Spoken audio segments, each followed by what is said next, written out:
Hello, and I want to welcome you to our study of who is Jesus. Just by introduction, this study is for the purpose of exploring what Christianity is all about, and also to answer some of life's big questions like, does God exist? What is the meaning of life? Where are we going when we die? Why is there pain and suffering in the world? And throughout this study, if you stick with us, you can ask any questions that you want about Christianity. And you can email those to me at admin@nidri.org. But for the purposes of this study, as we go along, we recommend having a Bible. If you don't have a Bible, you can download one on your phone or tablet or whatever you have. And we recommend using the English Standard Version or the ESV. So by way of introduction, I want you to think about what is the most beautiful sight you've ever seen in the world. For me, in more recent memory, it was probably being up on the island of Skye here in Scotland. We were looking across the Kerrang. It was a clear and cold morning, and it was amazing. And it was really great because I'd seen this location in pictures and had it as a background on my computer, but now I was actually standing there, seeing it for the first time in real life, and it was breathtaking. I also have so many fond memories of growing up in Wyoming, in my home state, and the beautiful mountains and sunsets there. But what would it be for you? And as you reflect on what you saw, I wonder if you ever asked yourself, where did this come from?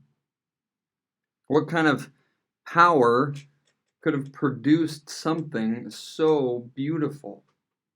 Or even ask yourself, why do we as humans even find these things in nature beautiful? I mean, when a gorgeous sunset happens, I don't see like birds and animals like stop what they're doing, sit down and watch this beautiful sunset. No. Humans, we see something different in creation. One of the things I miss most about Wyoming, and now that I live in the city, is seeing the stars. And apparently there are at least 100 billion stars just in our Milky Way galaxy. And obviously the better our technology gets, the more galaxies we're seeing, exploring. And scientists estimate there's like 100 billion galaxies in the universe. And it's not just the larger things in life that are truly remarkable and really beyond our comprehension.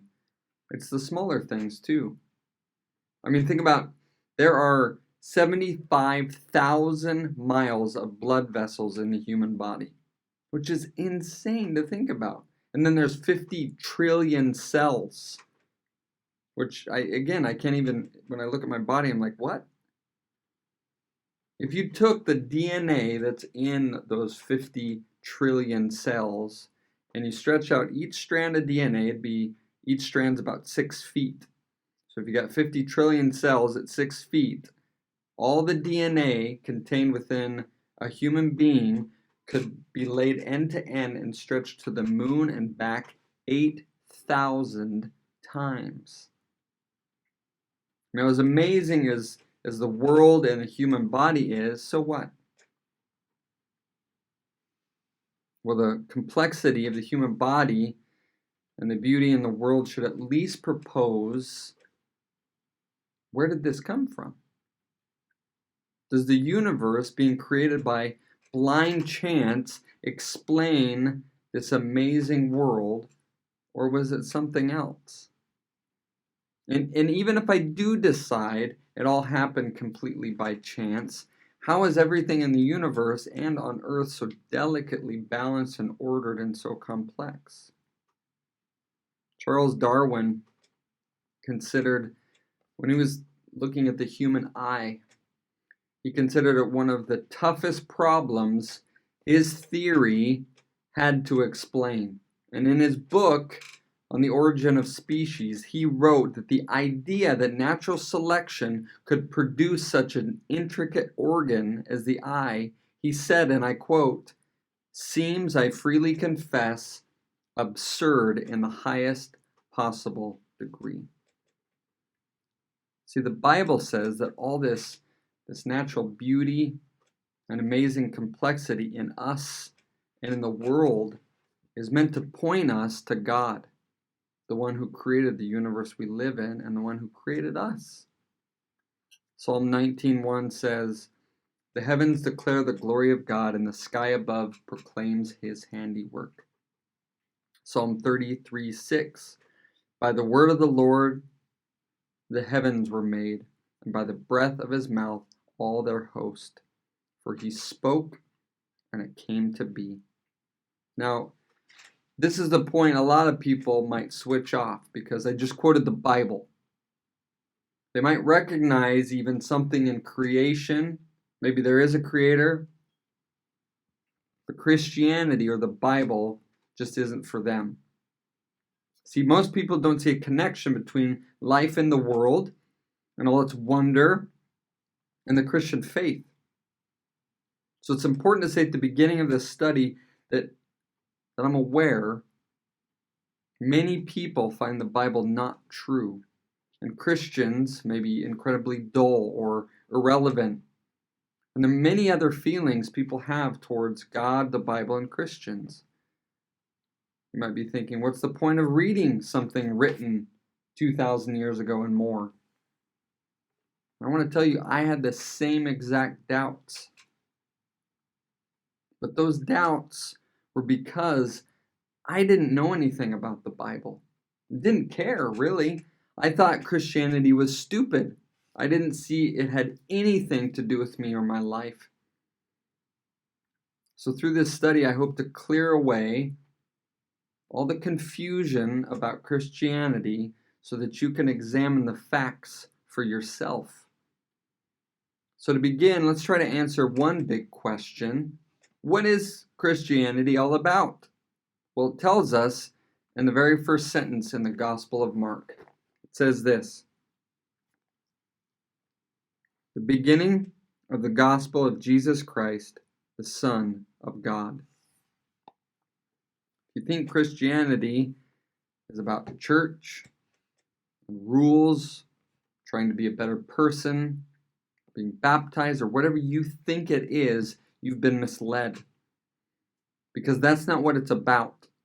The first sentence there in Mark's Gospel says that Christianity is about Jesus Christ.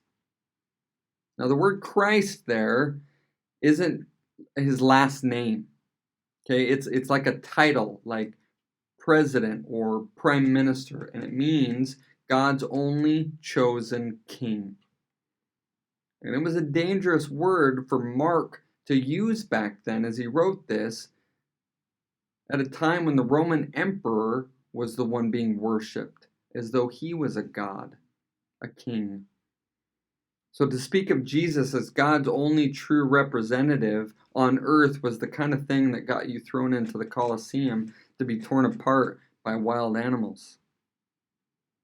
But actually, Mark's claim that Jesus is the Christ, God's only chosen king, is really just as controversial today. And he says the beginning of the gospel about Jesus Christ. And the word gospel there means good news. That's all it means. So when Mark uses this phrase, good news, he's speaking about news that is so good, it's life-changing.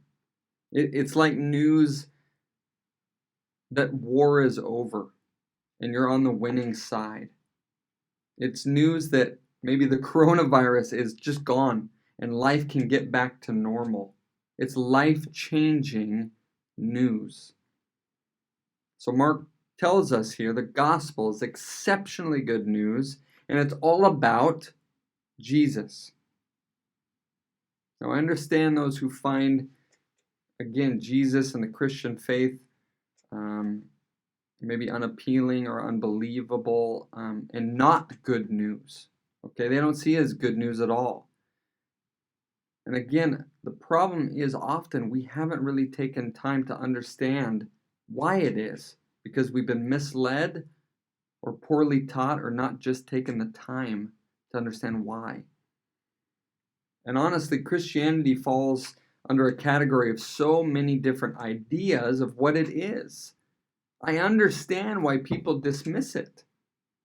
I mean, even when I was growing up, I identified as a Christian, but I had no idea what that meant. I think Americans, we have this identity with Christian values, but the vast majority don't know this good news or who Jesus really is. You may have had bad experiences of religion or going to church and think that's Christianity. Or maybe someone you know who said they're a Christian and they didn't live like it. And so you think they're all a bunch of hypocrites, which many are. Whatever your view, I hope as you go through this study, you see how unreligious Jesus is and see for yourself what Christianity is. You might be surprised by the Jesus that you encounter. So back to Mark 1:1. So from this verse, we know what Mark is not about. It doesn't say the beginning of the gospel about being religious, keeping rules, and being miserable. No, it says the beginning of the gospel about Jesus. It doesn't say the beginning of the gospel about throwing your brain out the door, right? You don't have to suspend reality to believe in Jesus. He's a real person who lived and walked and talked in human history. There is no doubt about that. Therefore, he is someone who can be investigated. I was blessed about 5-6 years ago to be able to go to Israel, which is where all the Bible takes place. And you can go and you can see these places described in the Bible, real places, and a real people that were following a real God. This is not just the beginning of the gospel of ornate buildings, dusty history, or strange ways of dressing or talking or whatever. No, it's about Jesus Christ. And you see, when we look at him, all the guessing games about God stop. Because the Bible is not just something that we dreamed up. See, God has revealed himself to us. God has shown us what he is like by sending his son, Jesus. So Mark 1:1 really is it's an invitation to read and encounter the best news a person could ever hear. And at the moment, you don't think that Christianity is the best news you could hear. I want to say again that you've probably misunderstood it. Let me assure you that this study is not designed to indoctrinate anyone. I'm running this study to give you an opportunity, or anyone an opportunity, to see the facts for themselves. So we want to encourage you, again, to test Mark's claim, to see for yourself if what he's telling you is indeed the best news ever. Now, right now, you might be thinking about what the best news is for you. You might be thinking, well, I know what I think a lot of the time. The best news right now is the coronavirus being eliminated and we can all go back to normal life. Or maybe your good news is a work promotion that you've been waiting for. Or maybe your good news is a cure for a disease like cancer or something. Whatever that good news is to you right now. The problem is, even if you get that good news, whatever that is, we're still left with the same big questions. What is life about? Is there a God? Is there any hope in the world? What happens when we die? And so now more than ever, do we need some good news? And I can assure you that this is.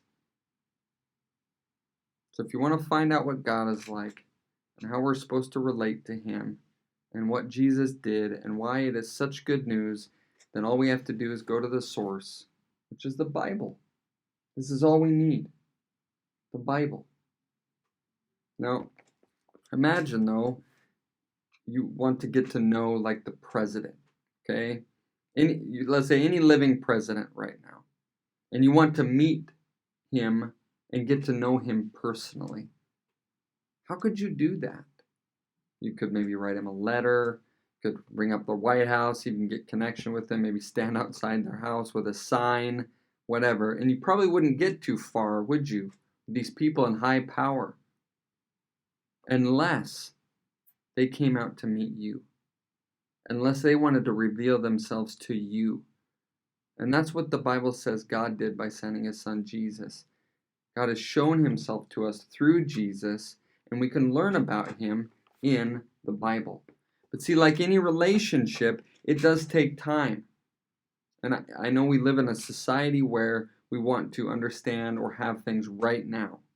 I mean, I can order something on Amazon and literally have it on my door the same day. I can satisfy my cravings for food with my phone in just a few clicks. You see, relationships are different, right? They take time. And so my prayer is that you invest a little bit of time to find out about Jesus and about Christianity. And again, this is exactly what this study is all about. At the heart of the message of the gospel is this astonishing truth that God has not remained distant, but has come to us in the person of Jesus Christ. Christianity is about Christ.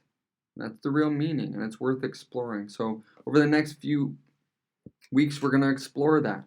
But for this week, if you want to continue with us, I want to encourage you to do a little home study and to read Mark chapter 1:1 to Mark chapter 3, verse 6. And as you read that, you can write down questions or thoughts that you might have going through it. You might encounter people or words or things you don't understand, and that's okay. And you can also email me if you have any questions as you go through. But I pray that you take time to do that and continue this journey as we study who is Jesus. Many blessings, and thank you for watching.